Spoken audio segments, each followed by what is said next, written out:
नमस्कार दोस्तों, बायोलॉजी की ऑनलाइन क्लासेस में आपका स्वागत है। देखो, अपनी कल जो क्लास में बात हुई थी या लास्ट क्लास में जो बात हुई थी अपनी, वो हुई थी मसल्स के बारे में और मसल्स के प्रकार, मसल्स के नॉर्मल इंट्रोडक्शन और मांसपेशियों की संख्या वगैरह और कुछ बहुत सारी इंपॉर्टेंट चीजें अपन ने उसकी पढ़ ली थी।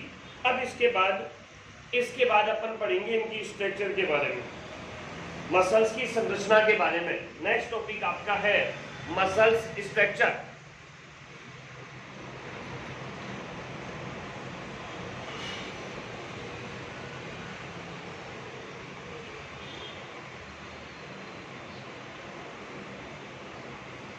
देखो जी मित्रों, यदि आप इस वीडियो को अब देख रहे हैं तो इससे पहले वाला वीडियो जरूर देख लेना एक बार, मसल्स के बारे में नॉर्मल इंट्रोडक्शन जहां तक अपनी बात हुई थी उस वाले वीडियो को जरूर देखना। चैनल पे नए हो तो उसको सब्सक्राइब कर दो, लाइक कर दो और इन वीडियो को अपने ग्रुप के अंदर अपने साथियों को जिनको बायोलॉजी से संबंधित किसी प्रकार की क्यूरीज है उनको शेयर कर दो। देखो जी, कल अपनी जो चर्चा हुई थी उसमें मसल्स के बारे में दो प्रोटीन पढ़ी थी अपन ने। कौन कौन सी बताई थी? एक तो बताई थी एक्टिन और दूसरी प्रोटीन मित्रों थी उसमें मायोसिन।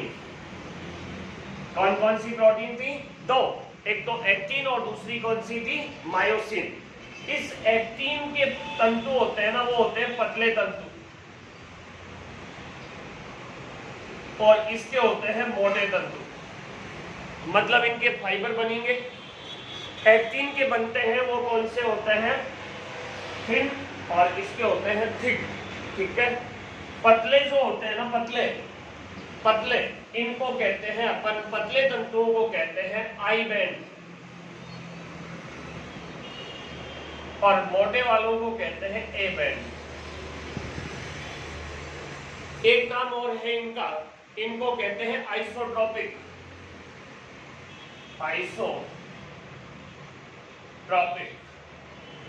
और इनको कहते हैं एनआइसोट्रोपिक। समदेशिक और विषमदेशिक, ये चीजें और होती है।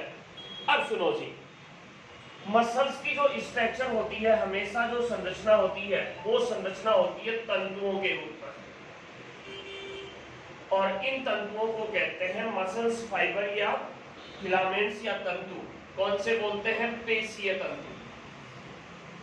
पेशीय तंतु। और ये पेशीय तंतु आपके दो प्रकार के बैंडों से निर्मित होते हैं, एक तो कौन सा? आई बैंड और दूसरा कौन सा है अपना? A band. मतलब दोनों चीजें आपकी मिलकर, आई बैंड और ए बैंड दोनों मिलकर आपकी क्या बनाते हैं? मसल्स फाइबर, पेशीय तंतु बनाते हैं। और यही पेशीय तंतु आगे चलकर पूरी मसल्स का निर्माण करते हैं। देखो, मसल्स की बात भी अपन ने कल की थी, तो इसमें पेशीय तंतु होते हैं और ये पेशीय तंतु कौन से होते हैं? इलास्टिसिटी वाले, उत्तेजनशीलता वाले। तो ये आपस में मिलकर जुड़कर एक पूरी स्ट्रक्चर का निर्माण करते हैं। ये दोनों एकांतर क्रम में जुड़े होते हैं, मतलब ऊपर नीचे एकांतर क्रम में इनकी व्यवस्था जमी होती है और इस तंतुओं के अंदर ही आपकी सारी चीजें होती है, जिसमें सार्कोप्लाज्म। और सार्कोप्लाज्म वाली चीजें कल मैंने बता दी थी, इसीलिए ये कह रहा हूं कि कल वाला वीडियो यदि आपने देख लिया तो आज वाली चीजें आपको समझ में आ जाएगी। अब देखो, इनकी थोड़ी व्यवस्था करनी है, इनका अपन को एक डायग्राम के थ्रू समझना है और वहीं आपकी इसकी क्रियाविधि भी मैं समझा दूंगा। एक बार इसको थोड़ा सा नोट डाउन कर लो आप हल्का सा, इसके बाद आगे की चीज देखें अपन।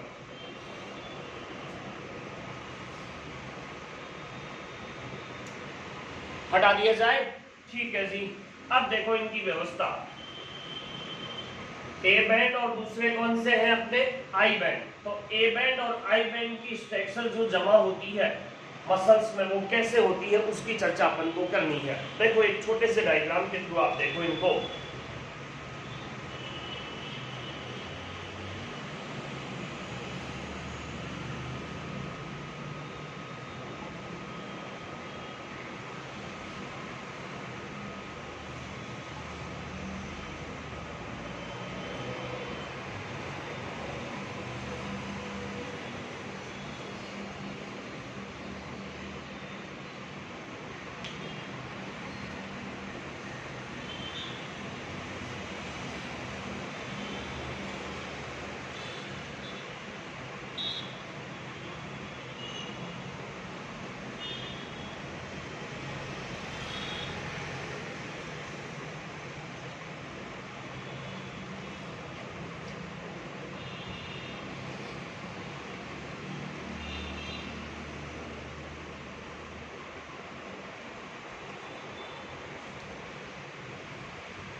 देखो जी, दो प्रकार के बैंड बढ़ रहे हैं अपन ने। दो कौन कौन से बढ़े? एक तो ए बैंड और दूसरा आई बैंड। तो सबसे पहली बात करते हैं अपन, इसमें जो मोटे दिखाई दे रहे हैं ना आपको, बड़े थोड़े से मोटे टाइप के, इनको तो कहते हैं ए बैंड, और हल्के हैं उनको कहते हैं आई बैंड। हल्के बैंड को जोड़ने वाली लाइन, हल्के बैंड को जोड़ने वाली लाइन कौन सी है? जेड लाइन, याद रखना। आई बैंड को जोड़ने वाली लाइन कौन सी होगी? जेड लाइन, यानी जिनकी सहायता से ये क्या होते हैं? जुड़े हुए होते हैं। कौन से? अपने आई बैंड। इसके बाद इस मोटे बैंड होते हैं ए बैंड, उनके अंदर जो पाई जाने वाली लाइन है उसको कहते हैं अपन एम लाइन। दोनों लाइन समझना एक बार। तो जिसके अंदर हल्के बैंड, यानी जिसकी सहायता से हल्के बैंड जुड़े होते हैं, उसको तो कौन सी बोलते हैं अपन? उसको तो कौन सी बोलेंगे अपन? Z line. और मोटे बैंड के अंदर पाई जाने वाली लाइन कौन सी है? M line. अब थोड़ी सी सुनो, मैंने पहले भी कह दिया कि ये एक दूसरे के ऊपर एकांतर क्रम में लगे होते हैं। तो एकांतर क्रम में लगे होंगे तो देखो, बाहरी बैंड को यानी कि ए बैंड को ढककर कौन रखता है? हल्का बैंड, आई बैंड। लेकिन कुछ ऐसे स्थान है जहां पर उसके अंदर आई बैंड आच्छादित नहीं रहते, यानी नहीं ढके रखते, उस क्षेत्र को कहते हैं अपन एच जोन। कौन सा बोलते हैं उसको? H zone. यानी ऐसा स्थान, ऐसा क्षेत्र, ऐसा जोन जहां पर आई बैंड ए बैंड को ढककर नहीं रखता, वो क्षेत्र या वो जोन कौन सा कहलाता है? H zone. और ये व्यवस्था यदि दो लाइनों के बीच बनती है, यानी दो किसके बीच? जेड लाइनों के बीच बनती है, तो उससे एक मसल्स का क्रियात्मक क्षेत्र या मुख्य इकाई क्षेत्र बनता है। उस इकाई क्षेत्र को कहते हैं सार्कोमियर। याद रखने वाली चीज है। दो कौन सी लाइन? जेड लाइन के बीच का जो स्थान है वो एक इकाई क्षेत्रफल होता है, इसका एक इकाई एरिया होता है, यूनिट एरिया होता है। और यूनिट एरिया क्या कहलाता है? सार्कोमियर कहलाता है। दोबारा समझ लो एक बार सारी चीजें। देखो जी, इनमें से दो प्रकार के बैंड बने अपने, और दो प्रकार के बैंड कौन कौन से बने? एक तो मोटे बैंड हो गए मायोसिन वाले, इनको तो अपन ने कह दिया ए बैंड। एक हल्के हैं हो गए, उनको कह दिया अपन ने आई बैंड। दोनों अल्टरनेट जमे हुए हैं, उनमें से हल्के बैंड जिस लाइन से जुड़े हैं उसको जेड लाइन, मोटे बैंड के अंदर जो लाइन पाई जाती है उसको क्या कह दिया? M line. वह स्थान जहां पर मोटे बैंड आई बैंड से ढके हुए नहीं है उसको क्या बोल दिया अपन ने? H zone. और दो अपनी जेड लाइन के बीच का जो स्थान है वो मसल्स की यूनिट है, एक इकाई की भांति कार्य करता है, उसको अपन ने क्या कह दिया जी दोस्तों? सार्कोमियर। यहां तक आपकी स्ट्रक्चर जो नॉर्मल सी स्ट्रक्चर होती है वो पूरी हो गई। अब देखो इसकी क्रियाविधि, मैकेनिज्म अपन को समझनी है। इसकी क्रियाविधि, इसकी क्रियाविधि की बात करें अपन थोड़ी सी, तो क्रियाविधि को समझने के लिए एक सिद्धांत है, सिद्धांत। और वो सिद्धांत कौन सा है? तंतु विसर्पण सिद्धांत। कौन सा है? तंतु विसर्पण सिद्धांत।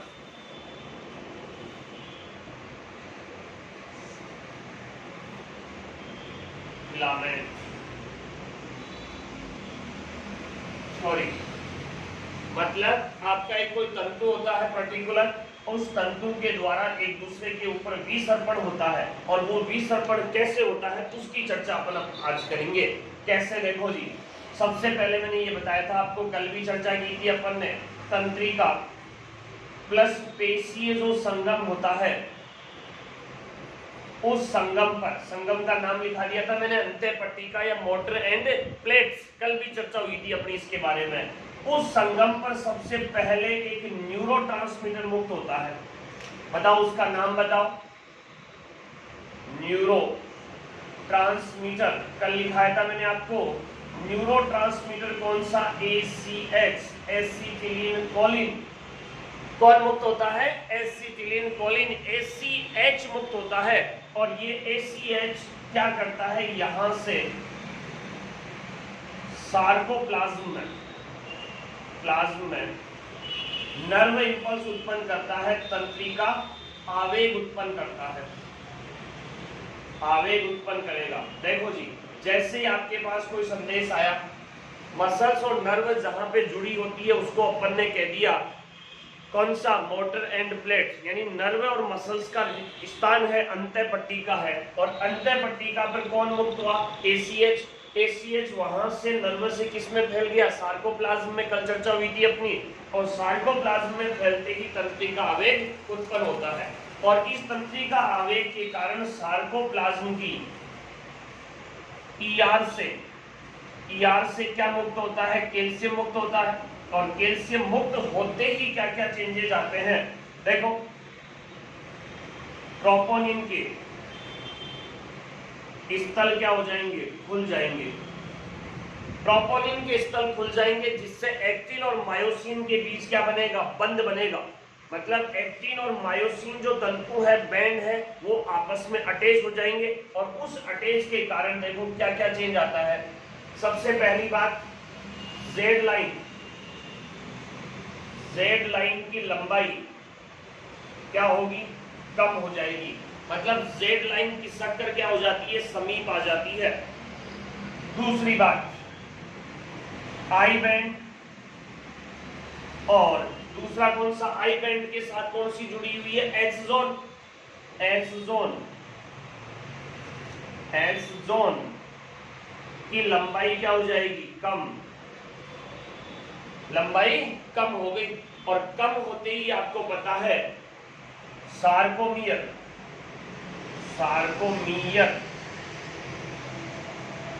सिकुड़ जाता है, सार्कोमियर सिकुड़ जाएगा। भाई देखो ये दोनों घट रहे हैं, एच जोन घट रहा है, एच जोन है ये, एच जोन यदि घट रहा है तो सीधी सी बात है सार्कोमियर क्या हो जाएगा, सिकुड़ जाएगा। लेकिन यहां ध्यान रखना एक चीज और, बहुत इंपॉर्टेंट चीज है कि ए बैंड में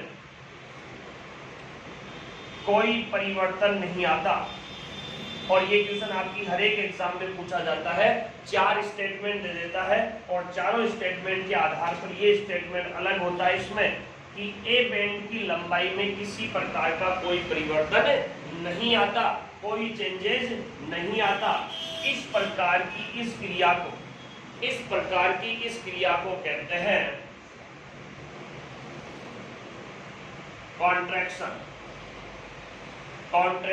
कॉन्ट्रैक्शन या संकुचन। मतलब पहला स्टेप पेशियों का कौन सा हुआ, संकुचन, और दूसरा कौन सा है, रिलैक्सन यानी शिथिलन। तो शिथिलन के समय ये तो फर्स्ट स्टेप हो गया। सेकेंड स्टेप में क्या होता है, जैसे ही आवेग समाप्त होता है, आवेग इंपल्स समाप्त होगा, समाप्त होते ही आपका ट्रोपोनिन पुनः ढक देगा, ढकते ही सार्कोमियर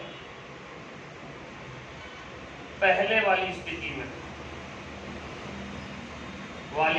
में ए बैंड और आई बैंड के दोनों जो बंध है वो टूट जाते हैं। और टूटते ही पेशियों में क्या आ जाएगा, शिथिलन उत्पन्न हो जाता है, वापस रिलैक्सन आ जाता है, रिलैक्सन ये उत्पन्न हो जाता है किसके अंदर, पेशियों के अंदर पुनः। देखो जी समझो एक बार, थोड़ा सा बहुत इजी सा है, वैसा तो कुछ नहीं है, लेकिन थोड़ा सा और समझ लो एक बार कि सबसे पहले तो इनकी संरचना के बारे में, बैंड, जोन, आई बैंड, ये सारे ध्यान रखना। इसके बाद क्रिया विधि के अंदर क्या होता है कि सबसे पहले आपका क्या होता है, इस तंत्रिका आवेग की उत्पत्ति कहां से होती है, संगम पर होती है। संगम का नाम मैंने आपको बताया था, कौन सा, motor end plate. Motor end plate के ऊपर सबसे पहले कौन मुक्त हुआ, न्यूरोट्रांसमीटर मुक्त होता है। और न्यूरोट्रांसमीटर मैंने लिख रखा है यहाँ, जिसका नाम क्या होता है, ACH। एसिटिलीन कोलिन न्यूरोट्रांसमीटर है ये, और न्यूरोट्रांसमीटर मुक्त होने के बाद किस में आ जाता है? सार्कोप्लाज्म में। सार्कोप्लाज्म में क्या उत्पन्न करेगा? ये तंत्रिका आवेग उत्पन्न करेगा, और तंत्रिका आवेग उत्पन्न करने के कारण वहां की ईआर के द्वारा क्या मुक्त होगा? कैल्शियम मुक्त होगा।